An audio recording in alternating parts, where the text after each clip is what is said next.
Good morning and welcome back to the channel where today, the day's here. At long last, it's finally come, and whether you've got it already or whether it's later today or in a month's time, today, Tears of the Kingdom's out. And as you're listening to this, I am probably playing a game or waiting in line, one of the two. But anyway, to celebrate the occasion, we have one last trailer custom set to take a look at, and it's by far potentially the most exciting, or maybe not, depending on who you are. So without further ado, let's take a look at Z068 with 639 pieces.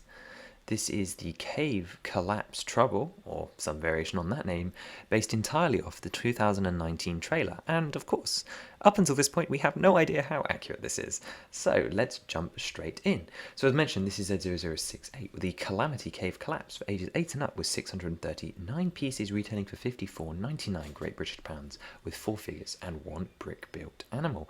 And as you can see, we're using the new box style, which of course includes the new box art front using the character models, and then of course you've got the model in the middle. But let's take a closer look, because if we open up that box you will find 5 numbered bags and 3 instruction manuals of varying sizes building different sections. If we look inside the first one, this is obviously a build together set that you could build other people.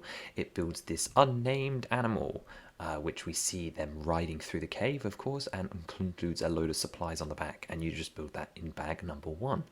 Then in booklet number 2, you build bags 2 and 3. Bag 2 includes our cave link, as well as starts the journey through the cavern. Bag 3 includes cave Zelda and builds the first part of the actual cavern itself, and you'll notice that the build actually follows their journey along with them, so there's a lot of similarities with how I imagine it's going to play out, not that I know because I know nothing about it. And then the third manual of course finishes off the build with bag 4, including the second link, which you don't actually see on the box, building up the basis for the actual pedestal, and then bag 5 giving you dehydrated Ganondorf himself, or who we assume to be Ganondorf. We've technically had no proof, and of course the pedestal where he lies embedded by the mystery hand. So if we take a look at this one by one, we're going to go through all the details, and that involves starting with this unnamed creature. You can see of course that he's in the sand blue colour, which I felt the most accurate. We'll compare him to his game model later on. You can actually see as well, if I turn around to this angle, that I've embedded a green rod in his eyes, and that is to make his eyes the greenish glow that we see on the oxen in Breath of the Wild, and then on this creature too. He's built very similarly to my Bulborb creature that the Twilight Princess Bubblins will ride around on, and you can see that he's got the posable legs, he can tilt his head from side to side, he's got horns which make great use of the DC minifigure poser pieces, and around the back he's got a variety of supplies. You could imagine that this is like a rolled up sleeping roll on the back. You've got some like bedding and some different containers, a backpack and a little sack as well for all of the supplies on the adventure. You can twist him at the toes and then a little bit on the legs as well, and there are actually some studs on the top so that at least one of them could sit up on top of the back of this beast, and then the other one probably can lead it along through the cave, which of course only goes so far. So let's enter that cave. At the beginning you can see here, this is based off the shot where they are sat down taking a break camping in this little pond area. There's a little fish where maybe you could either pretend to catch it for your inventory or cook it on the fire, or just adds a little bit of detail. You've got some transparent splashes to the water represented by 1x1 round tiles, and then of course all these crumbly rocks from this cavern spread everywhere. You come and pull up your beast for the night and of course unroll with sleeping bags and bring yourself down near the fire pit here, which is built with 1x1 log tiles coming off a central brick at different angles to represent a campfire build. But if you shine your torch too carefully on the wall, you may in fact see one of these stickers in this set, picturing one of the mural arts that we saw in the 2019 trailer of who we assume to be Ganondorf riding on a horse. And this is a sticker on a wall panel that I think would be really cool to get, and just represents some of the more cavey details that are appearing in the background. It's very hard to make a cave set more interesting. Another way to make it interesting, of course, though, is to vary up that terrain, and that's why we have this angle join here, and then the back wall fades away to nothing in order to recreate the more chasmous section, which is what we're building up to.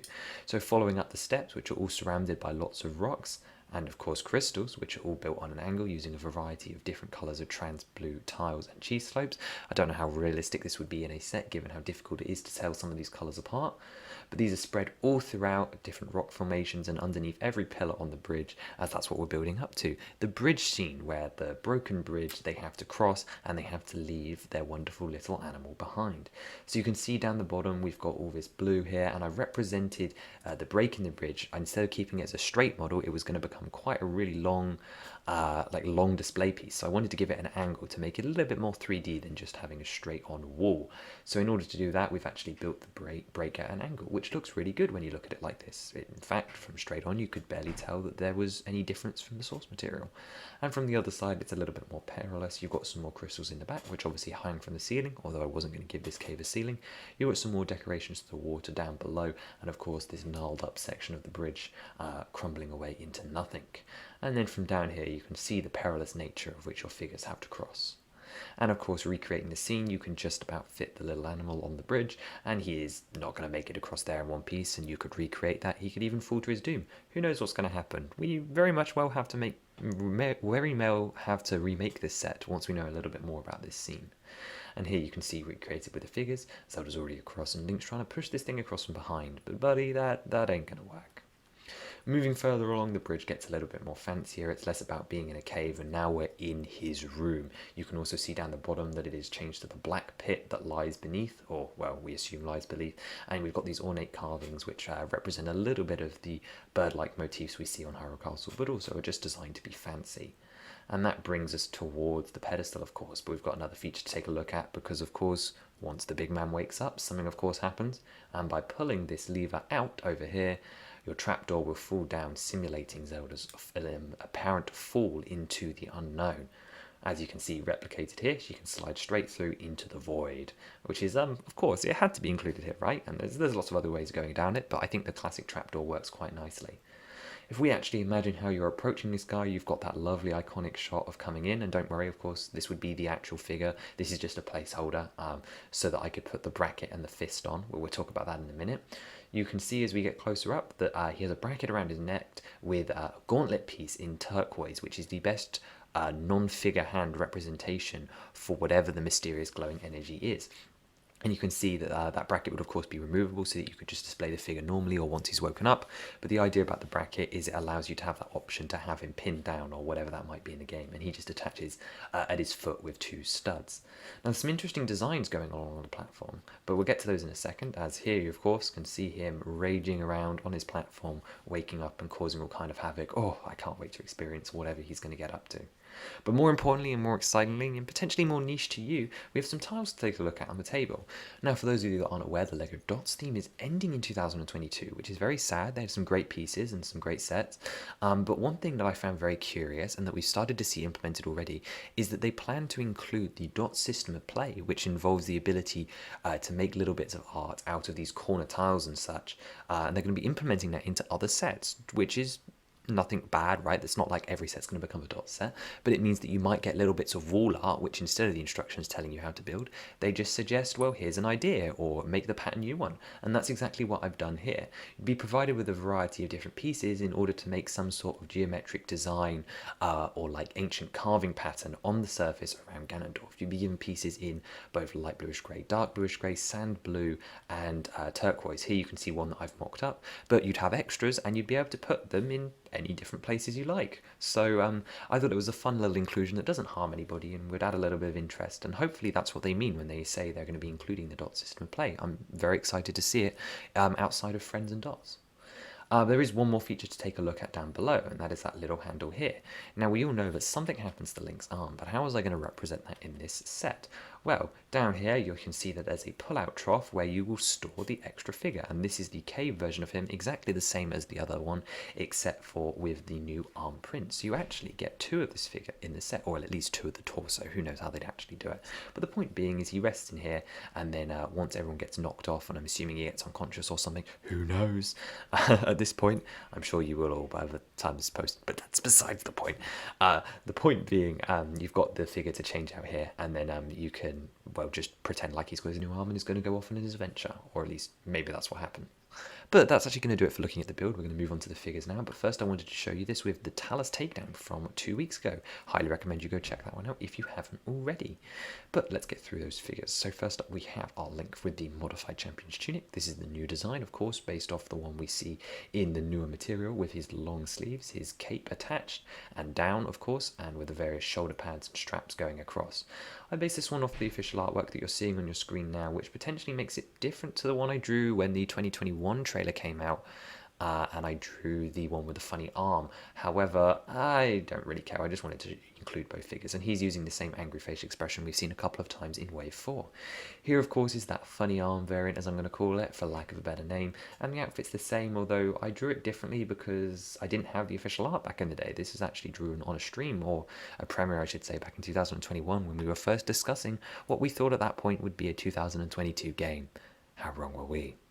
Moving on, we have the new Tears of the Kingdom Cave Zelda. I chose to go for this outfit because I like this outfit. It's basically the same one from the research outfit from Breath of the Wild with the cape around the top, although this marks the first time that Breath of the Wild Zelda gets the normal minifigure eyes treatment. I really should have them in black, don't know why they're blue. He's actually using an existing hairpiece for the bob, as I think it pretty much fits pretty closely, and I really don't think they would make a new piece, although maybe they'll surprise me. She's also got a torch in her hand as well, and the dual molded legs from before. This technically marks the first reappearance of the research outfit since the Wave 1 set, although technically this is completely exclusive and different. And by far the most effort that I've put into a figure since maybe Demise, we have Dehydrated Ganondorf, or Mummydorf, or Ganon Corpse, as some people like to call him. You know who you are. And here you can see here he's using a mullet hairpiece in order to try and replicate the locks. Ideally it would be custom, but I really can't tell what it's supposed to be like from this angle too much, so I think I'm going to wait and maybe redo him in the future. But he's got this fantastic hairpiece that's got all of the jawline muscles exposed in his mummified form, which I think is so cool. And you can see all the fine detail work in between all of his teeth, his slit nostrils, which I chose to give him, like Voldemort, the eye on top of his head, and his malice eyes, of course. He's got his various bangles around his leg and his sash, coming down to, of course, his big chest cavity with the 6 holes, where, of course, the hand would rest if you had the bracket on, and then some basic legs. I chose to give him some like naily tooth feet, but I don't really know what his feet are going to be like. Either way, super pleased with this figure and really pleased with how it turned out. I think he looked great, really do. And then of course that brings us to our animal, which we've already seen in detail before, but here is the best shot I can give it, so forgive me. I tried. I don't really know anything about it. I would like to know its name. I'd like to know a lot more about it, but I'm pretty pleased with the build, if I'm going to be honest. And to wrap up, of course, we've got to take a look at how these things fit in with something else. You can see, of course, the new Tears of the Kingdom figures are on this page now. We saw this last week, and I actually teased the figure, but here it is, all of them together up until this point, every one I've drawn. Still plenty more to go. And here are the Zeldas, severely lacking in OOT and SS representation, but one day I'll get there. They're just harder to include in sets. But here we go. Here's the lineup getting ever so slightly bigger. And then a lineup that hasn't changed in a while, we have the Ganons. I still need to do OOT and... Oh, I missed Phantom Ganon. But here they all are, Calamity and Dehydrated in the middle. Very excited to see our new master plan from this one. And here's that comparison to the Bulborb from Twilight Princess. I think I'm saying that wrong. And here's my personal favourite shot from this week, and that is, of course, the new Trinity together in a cave. And I think that looks super menacing with them, like, looking around the cave, and he's behind you, a bit pantomime-y. But as you can tell, I'm just excited. But that's actually going to do it for today's set, Calamity Cave Collapse, with the worst name of all time that I'm sure I will change as soon as we actually know more about the game. But I hope you all enjoy playing it, and I hope you enjoyed this custom. Let me know what you thought down below, and have a wonderful, very special Zelda week. Have a wonderful rest of your day. Bye bye.